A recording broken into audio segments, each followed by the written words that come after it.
So students, let's start today's class, and in today's class we will discuss about chapter number 12, transportation of materials in plants and animals. And in this chapter we are going to learn how transportation of food and materials takes place in plants and animals. Got it? So as you all know that food is required by each and every living organism for producing energy, for survival, and these needs to transported. जो भी food materials बेटा हम ले रहे हैं like food, water and oxygen required for our survival, that needs to be transported to different body cells. हमारे जो body है, प्लांट्स की जो बॉडी है, क्लियर, उनके डिफरेंट पार्ट्स तक पहुंचना वो नेसेसरी है. तो उसके लिए क्या चाहिए? What does it require? It requires a well developed transportation system. Second thing, food and oxygen needs to be transported. अब भाई लिविंग ऑर्गेनिज्म में देखो फूड एंड ऑक्सीजन क्यों ट्रांसपोर्ट होता है? तो ये भाई ये ट्रांसपोर्ट होता है to various body cells, to different body cells for producing energy by the process of cellular respiration. Clear? Next, one more thing that is important, whatever the waste matter remains. बेटा अब ये जो food and oxygen transport होंगे, cellular respiration होगा, energy produce होगी, that is being consumed also, but during this process waste matters भी produce होते हैं. Because we all know that whatever the food we are going to eat, all food is not going to be digested completely. Got it? So what does it require? It requires to remove the waste matters. Body से waste matters को remove भी तो करना है. So for that also needs a transportation system. उसके लिए भी एक transportation system हमें चाहिए होगा भाई. सो नाउ ये तो बात थी भाई लिविंग ऑर्गेनिजम्स की, आइदर प्लांट्स और in animals, but mainly we will discuss about transportation of materials in plants. पहले हम इसी की बात करेंगे बेटा, transportation of materials in plants होता कैसे है. So in this diagram you can see that आपको दो ट्यूबुलर स्ट्रक्चर्स दिखाई दे रहे होंगे, लॉन्ग ट्यूबुलर स्ट्रक्चर. एक ब्लू कलर में होगा और एक रेड कलर में. जो ब्लू कलर में है बेटा that is xylem and second one is phloem. And if you are going to observe it, आप इसको यदि ऑब्जर्व करेंगे बेटा तो आप यही पाएंगे कि कुछ से क्या हो रहा है. This is in a tree, in a plant, किस तरह से transportation of food and other materials taking place, that is being shown here. Got it? And we will discuss about it. So let's go ahead about transportation of materials in plants. So first of all we will discuss about transportation of food materials in plants. पहली चीज़ तो बेटा हम लोग क्या करेंगे, food materials in plants की बात करेंगे कि किस तरह से उनका ट्रांसपोर्टेशन होता है. So first thing you can see here, plants have a well developed transportation system called vascular system. Plants के पास भाई एक वेल डेवलप्ड ट्रांसपोर्टेशन सिस्टम होता है जिसे हम लोग वेस्कुलर सिस्टम बोलते हैं.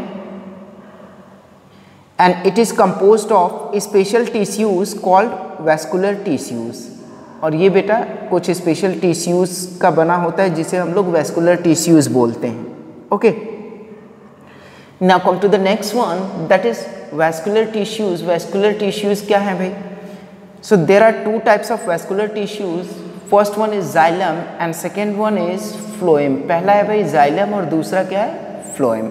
सो जाइलम क्या होता है? As you had seen in diagram कि xylem cells are joined together forming long tubes. ये long tubes फॉर्म करती हैं बेटा, इनकी सेल्स आपस में मिल करके, and it extends from root tips to leaf tips, और ये रूट के टिप से लीव के टिप तक एक्सटेंडेड होती हैं। And what will these transport, xylem cells क्या ट्रांसपोर्ट करती हैं भाई? तो these transports water and minerals upward from the roots, ये वाटर और मिनरल को अपवर्ड ट्रांसपोर्ट करती हैं रूट्स के थ्रू। Got it? Next one is phloem. Phloem cells are also form long tubes and these transport food from leaves to other parts of the plants। भाई ये क्या करती हैं? ये food का transportation करती हैं from leaves to other parts of the plant, as we all know that leaves are known as the food factory for the plants। Got it? So ये था बेटा xylem और phloem के बारे में। These are two vascular tissues। Xylem is responsible for the transportation of water and minerals, while phloem is responsible for the transportation of food that is being prepared by the leaves। So students, now we will know that how transportation of water and minerals occur। किस तरह से water और mineral का transportation होता है। So water and mineral बेटा जो salts होते हैं, मिनरल्स जो होते हैं वो सॉल्ट्स के फॉर्म में डिसॉल्व्ड होते हैं वाटर में। Clear? So we can say that water and mineral salts whatever being dissolved in water, they enters in plant through, plant में कैसे एंटर करते हैं? Through root hairs. अब रूट हेयर्स क्या होते हैं बेटा? They are outer growth from the layer of outer cells of the root. ये रूट की जो आउटर ग्रोथ्स होती हैं बेटा, उनको हम रूट हेयर्स बोलते हैं। और ये रूट हेयर्स जो होते हैं बेटा, ये सरफेस एरिया रूट्स की इंक्रीज कर देते हैं। तो होता क्या है उससे कि रूट्स जो हैं वो sufficient amount of water, more water they can absorb easily, and it is done by a process that is called as osmosis. और उस प्रोसेस को क्या बोलते हैं हम लोग? ऑस्मोसिस बोलते हैं। सो ओवरऑल मैंने आप लोगों को ये बता दिया कि water and mineral salts dissolved in water being absorbed through root hairs by a process that is called osmosis। Clear? Simple सी चीज है। Next, what will happen after osmosis? But before, let's know about osmosis। उसके पहले भाई हम लोग ये जानने से पहले कि वाटर का होता क्या है ऑस्मोसिस के प्रोसेस के बाद, उसके पहले हमारा ये जानना जरूरी है कि ये ऑस्मोसिस होता क्या है। So it is, osmosis can be defined as the diffusion of water molecules from a higher concentration to a lower concentration through a semi permeable membrane. भाई वाटर मॉलिक्यूल्स का diffusion from higher to a lower concentration through a semi permeable membrane. तो semi permeable membrane, ये भी एक new word आ गया। Semi permeable membrane क्या होती है? तो बेटा एक ऐसी membrane that allows some particles to pass through them and doesn't allow some particles to pass through them. Clear? Means कि सेमी परमिएबल मेम्ब्रेन का मतलब होता है बेटा कि ये कुछ पार्टिकल्स को अलाउ करती है और कुछ पार्टिकल्स को अलाउ नहीं करती है कि वो उनसे हो करके गुजरें। क्लियर? वो उनको क्रॉस करें, पास करें। Got it? सो अब देखते हैं ऑस्मोसिस के बाद का process. Water then passes through the root tissues to the xylem. अब वाटर क्या होता है भाई? वो रूट टिश्यूज से हो करके जाइलम ट्यूब तक पहुंच जाता है, और जाइलम ट्यूब तक पहुंचता है बेटा तो वहां से क्या स्टार्ट होता है? Upward movement of sap. Sap हम कह सकते हैं बेटा कि water and minerals together we call it as SAP.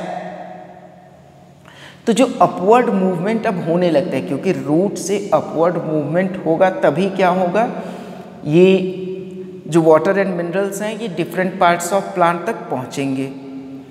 सो ये जो अपवर्ड मूवमेंट ऑफ सैप होता है we call it as ascent of sap. Got it. अब ये पूछेंगे आप लोग कि भाई ये अपवर्ड मूवमेंट होता कैसे है, तो अपवर्ड मूवमेंट होता है बेटा because of transpiration. Transpiration, you all know that transpiration means होता क्या भाई, loss of water through leaves. अब लीव्स के थ्रू जो लॉस ऑफ वाटर होता है तो वहाँ पे क्या पड़ती है, मोर वाटर की रिक्वायरमेंट पड़ती है, और जब वाटर की रिक्वायरमेंट होगी तो वो कहाँ से उनको एब्जॉर्ब करेगा, कहाँ से पाएगा, रूट्स के थ्रू, जो ट्यूबुलर स्ट्रक्चर है जाइलम उनके थ्रू। सो मेनली हम कह सकते हैं कि जो ट्रांसपिरेशन होता है that leads to the upward movement of sap containing water and minerals, and also pressure plays a major role in upward movement of sap. Got it? So this is all about transportation of water and minerals from roots to different parts of plants. Now come to the another one, that is transportation of food. अब हमने ये तो जान लिया भाई कि water और mineral का ट्रांसपोर्टेशन हो जा रहा है, but what about the food. तो बेटा फूड का जो ट्रांसपोर्टेशन होता है that is termed as translocation. उसे हम लोग क्या बोलते हैं, we call it as translocation. Understand, समझ लेते हैं translocation. What is translocation? So translocation is the process through which transportation of food that is being prepared by leaves in form of a solution occurs to all parts of a plant. Means overall अब हमने ये आप लोगों को बता दिया कि whatever the food that is being prepared by leaves that gets converted in form of a solution and it is being transported to all parts of a plant, and this process is known as translocation. और यही process क्या कहलाता है भाई, translocation कहलाता है। सो अब तो हमने ये देख लिया भाई कि अब फूड का ट्रांसपोर्टेशन कैसे होगा ये भी जानना जरूरी है। जैसा कि हमने वाटर और मिनरल्स के बारे में जान लिया था कि अपवर्ड मूवमेंट होता है वाटर और मिनरल्स का, but what about the food. So बेटा water and minerals can move in upward direction through xylem. Xylem के थ्रू वाटर और मिनरल्स तो अपवर्ड डायरेक्शन में मूव कर सकते हैं बेटा, but what about the food. Food can move through phloem. Food भी फ्लोएम के थ्रू मूव करेगा, फ्लोएम ट्यूब से, but in both the directions, in upward as well as downward direction. Clear? So students, at last I want to tell you one thing, that mainly जो xylem है बेटा, xylem is responsible for transportation of water in plants, transportation of water and minerals in plants, but phloem is also responsible for the transportation of food. Understand? And xylem and phloem, these are two vascular tissues that are the part of a vascular system, जो कि vascular system होता क्या है, vascular system is the well developed transportation system of a plant. Clear? So this is all for today's class, and we will meet again in our next class with some new topics.